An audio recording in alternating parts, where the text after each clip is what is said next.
प्रशांत सिन्हा। सुनो इंडिया की शुरुआत इस वक्त की सबसे बड़ी खबर से कर रहे हैं। जिस महा तूफान को लेकर आशंका जताई जा रही थी वो आखिरकार आ गया है। राजस्थान के बीकानेर में इस वक्त जबरदस्त रेत का बवंडर उठता दिख रहा है, जिसकी तस्वीरें आपकी स्क्रीन पर है। पाकिस्तान बॉर्डर से सटे इलाकों में धूल भरी आंधी चल रही है। महा तूफान को देखते हुए राजस्थान के सभी जिलों में अलर्ट जारी कर दिया गया है। प्रशासन ने लोगों से सतर्क रहने के लिए कहा है। तूफान राजस्थान से हरियाणा की तरफ बढ़ रहा है और आप हवा की आवाज सुनिए। मौसम विभाग का कहना है कि 50 से 60 किलोमीटर प्रति घंटे की रफ्तार इसकी रह सकती है, जो कि आवाज से पता चल जाता है जिस तेजी से हवा चल रही है।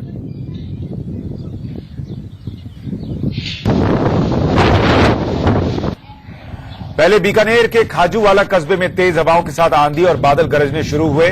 उसके कुछ ही देर में कई जगह पर बूंदाबांदी भी शुरू हो गई। हम आपको इस भयानक तूफान की लाइव तस्वीरें दिखा रहे। थोड़ी देर पहले की तस्वीरें। मौसम विभाग ने अगले 48 घंटे में देश के 20 राज्यों में भारी बारिश और तूफान की चेतावनी दे दी है। मौसम विभाग के मुताबिक उत्तर भारत के कई राज्यों समेत उत्तराखंड, जम्मू कश्मीर और हिमाचल प्रदेश में आंधी तूफान के साथ ओले भी गिर सकते हैं। इसके अलावा पूर्वी और दक्षिणी इलाकों में भारी बारिश की आशंका भी जताई गई है।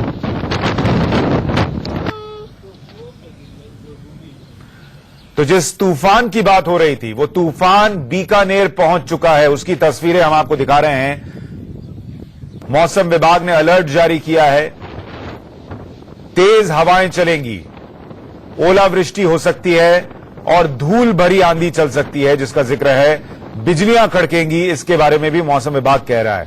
तो थोड़ी एहतियात बरतिए, जरूरत ना हो तो घर में ही रहिए। ये भी चेतावनी जो है दी गई है, एहतियात बरतने के लिए कहा गया है। और बीकानेर से जो बवंडर की तस्वीरें आ रही हैं वो आपके स्क्रीन पर हैं। सबसे बाईं तरफ 50 से 60 किलोमीटर प्रति घंटे की इसकी रफ्तार होगी, जो कि काफी रफ्तार है। और ये सिर्फ आज के लिए नहीं है। मेरे पास मौसम विभाग का जो अपडेट है, जो उन्होंने बुलेटिन जारी किया है अब से थोड़ी देर पहले, वो ये बताता है कि 7 मई, 8 मई और 9 मई तीनों दिन देश के अलग अलग हिस्सों को इसी तरीके के तूफान से गुजरना होगा, झेलना होगा ऐसा तूफान। 10 तारीख से थोड़ी स्थिति बेहतर हो सकती है, लेकिन 10 को भी पश्चिम बंगाल में थोड़े बहुत इलाकों में आंधी तूफान की बात है।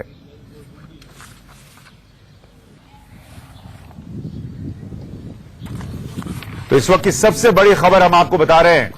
हाल के दिनों में ऐसी तस्वीरें पहले भी आई हैं और अब जो है मौसम विभाग ने अलर्ट भी जारी कर दिया। और ये मौसम विभाग का बुलेटिन मैं आपको बता रहा था, जिसमें कि 7, 8, 9 तीनों दिन एहतियात बरतने के लिए कहा गया है। और कहा गया है कि थंडरस्टॉर्म अकंपनीड विद स्क्वॉल, यानी कि बिजलियां कड़केंगी और धूल भरी आंधी चलेगी। सुमित हमारे साथ दिल्ली से जुड़ रहे हैं, अमित भारद्वाज चंडीगढ़ से और लखनऊ से अरविंद चतुर्वेदी हमारे साथ जुड़ रहे हैं। सुमित, सबसे पहले मौसम विभाग ने क्या जानकारी दी है और कब तक? बीकानेर में तो हमने देखा तूफान पहुंच गया है, दिल्ली और देश के दूसरे हिस्सों में कब तक पहुंच सकता है?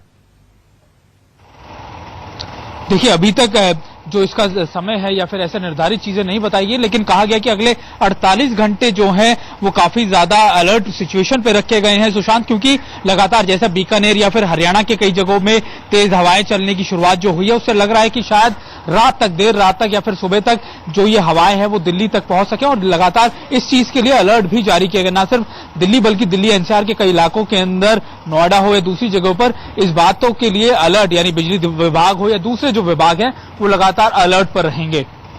लोगों के लिए भी कुछ एहतियात बरतने के लिए दिशा निर्देश जारी किए गए हैं, क्योंकि पिछली बार जब ऐसे ही धूल भरी आंधी और तूफान आया था तो लोग घबरा गए थे, उनको पता नहीं था। इस बार हालांकि थोड़ा बहुत अलर्ट तो है। निश्चित तौर पर सुशांत अलर्ट भी है और लोगों को पहले से आगाह भी किया जा रहा है कि अगर ऐसा कोई तूफान आता है तो अपने घर में रहें, बाहर अगर जरूरी हो तभी निकले।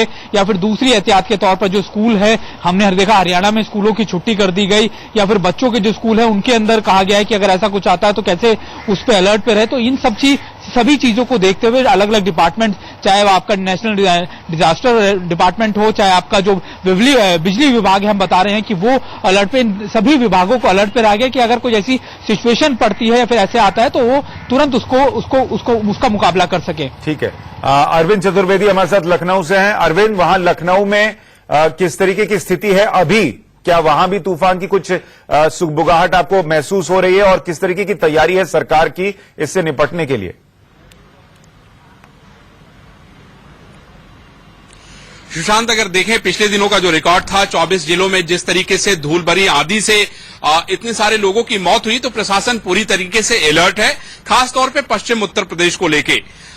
लखनऊ की स्थिति मैं आपको बताना चाहता हूं कि फिलहाल यहां 37 डिग्री तापमान है। मौसम विभाग के अनुसार देर रात 12 बजे के बाद यहां बारिश हो सकती है। सुल्तानपुर में भी हल्की फुल्की बारिश हुई है, लेकिन जो जिलों के जिला अधिकारी हैं उनको अलर्ट पे रहने के लिए कहा गया है और ये कहा गया है कि पिछली बार की तरह इस बार किसी तरीके की कोई कोताही नहीं बरती जानी चाहिए, नहीं तो सख्त कार्रवाई का नतीजा भुगतना पड़ेगा।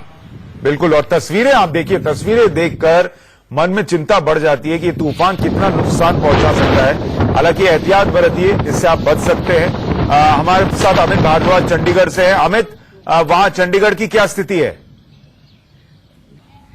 देखिए, सुबह से ही लोग जो है पैनिक में हैं और बार बार आकर पूछें कि क्या स्थिति है, क्योंकि एडवाइजरी जो जारी की गई है विभाग की तरफ से उसमें भी साफ है कि क्या करना चाहिए। डोंट्स और डूज की जो है वो पूरी उन्होंने एडवाइजरी जो है वो दी है, इंस्ट्रक्शंस दी हैं कि इस तूफान की जो हवाओं की स्पीड होगी 50 से 70 किलोमीटर प्रति आवर पे होगी। और सबसे बड़ी बात, राजस्थान में ये पूरा जो भी हादसा हुआ और इतना तूफान, थंडर स्टॉर्म, स्क्वैल, जो बड़े तूफानी जो हवाएं होती हैं, स्क्वैल, वो पूरी वहां पर चलती, उससे काफी नुकसान हुआ। और बॉर्डर का एरिया है पंजाब का और हरियाणा में भी काफी ज्यादा अलर्ट है, लोग पैनिक में हैं। अगर हम बात करें चंडीगढ़ की, तो विभाग ने पूरी तरह से तैयारी कर ली है। Fire brigade department, police, traffic किसी तरह से ना फंसे और किसी तरह पेड़ों के नीचे लोग गाड़ियां खड़ी कर देते हैं, पेड़ गिरते हैं और पोल्स गिरते हैं, इलेक्ट्रिक पोल्स, उसको लेकर काफी ज्यादा 4 टीमें बनाई गई हैं जो कि एडवांस टीमें रहेंगी। एनडीआरएफ के साथ भी पूरा ताल्लुकात बनाया गया है। किसी भी तरह की अगर कोई घटना कहीं होती है तो जल्द जो है वो टीम वहां पर पहुंचे जो रेस्क्यू करे। और उससे पहले जो एडवाइजरी जारी की है उसमें सबको बोला है कि घर पे रहें। और अगर बात करें प्रशासन की, तो इंस्ट्रक्शंस दी गई है। पंजाब में जो है वो काफी स्कूलों को जो है वो बंद कर दिया गया, हरियाणा में स्कूलों को बंद कर दिया गया है। हम भी जब 7 बजे का बुलेटिन शुरू करने जा रहे थे, हमारी भी कोशिश यही थी कि सबसे पहले इस खबर को प्रमुखता से दिखाएं, क्योंकि बहुत सारे लोग ये जानना चाह रहे थे कि ये तूफान कब आएगा। तो बीकानेर तक तूफान आ चुका है, हमें लगा दर्शकों को ये पता रहना चाहिए। और मौसम विभाग क्या कह रहा है, किस तरीके की तैयारी है, ये भी लोगों को पता रहना चाहिए, ताकि बहुत सारे लोग जो डरे हुए हैं वो डर थोड़ा कम हो। एहतियात जरूर बरतिए, जिसका हम जिक्र कर रहे हैं, और जो तस्वीरें हैं उसको देख के घबराने की बजाय एहतियात बरतना बेहतर स्थिति रहती है। आप सभी का बहुत शुक्रिया। हम आपके पास अपडेट के लिए लौटते रहेंगे।